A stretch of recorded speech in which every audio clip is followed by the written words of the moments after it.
sliver of the Pacific. Picturesque, but not all that Pacific. On the Hermosa Beach boardwalk, there were longboards and mirrored sunglasses and poke bowls and matcha smoothies. A small film crew from women.com was shooting a series of woman-on-the-street interviews about sex positivity. On the beach, a crowd had gathered around a drum circle. "Can you feel the Earth's rhythm?" one of the drummers asked, passing around a bucket for donations. I spotted about a dozen beefy white men dressed in t-shirts and shorts, milling around near an outdoor bar. In the middle of the scrum was the nationalist motivational speaker.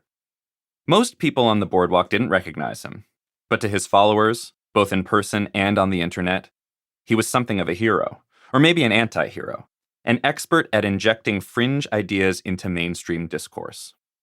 A few months earlier, he had decided, based on no real evidence, that Hillary Clinton was suffering from a grave neurological condition and that the traditional media was covering it up. He turned this conjecture into a meme, which gathered momentum on Twitter, then leaped to the Drudge Report, then to Fox News, and then into Donald Trump's mouth. The nationalist had told me, "All the people at each step may or may not know my name, but I'm influencing world history whether they know where their ideas are coming from or not." He was hosting what he called a free speech happy hour, a meetup for local masculinists, neo-monarchists, nihilist Twitter trolls, and other self-taught culture warriors. About 60 people showed up over the course of the afternoon. Some refused to call themselves alt-right, which had become, in their words, a toxic brand. Others were happy to own the label. Most were white, most were nationalists, and some were white nationalists. Not the old skinhead type, but the more polished, just asking the question variety. For years, they'd been able to promote their agenda through social networks like Twitter and Facebook, with almost no restrictions. Now the networks were starting to crack down, banning a few of the most egregious trolls and bigots. "It's straight-up thought policing," one person at the meetup said. "It's 1984. A pudgy guy with oversized sunglasses sat at a table by himself. On his t-shirt was a drawing of Harambe, a gorilla who'd recently been shot to death at the Cincinnati Zoo. The incident had resulted in real internet outrage, followed by satirical internet outrage, followed by absurdist meta-commentaries on the phenomenon of internet outrage. All afternoon, I saw people pointing at the guy's t-shirt and laughing as they passed by.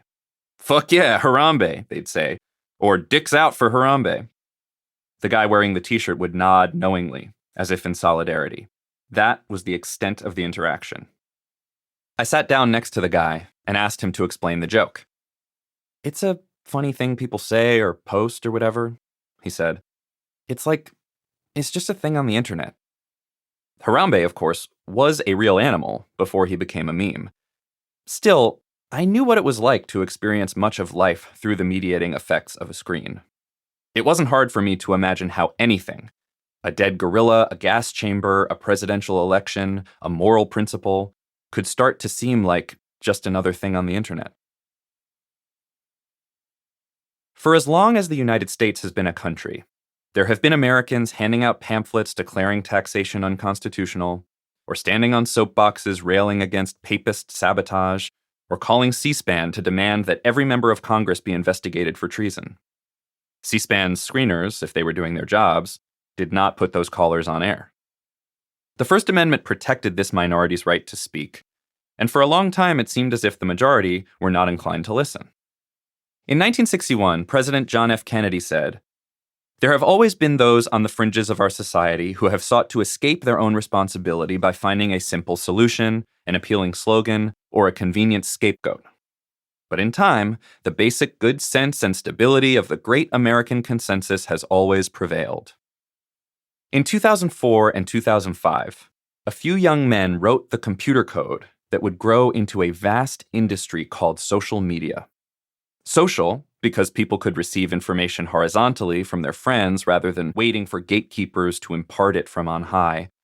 And media, because information was information, whether it came from a stilted broadcaster, a kid procrastinating during study hall, or a nationalist on a boardwalk.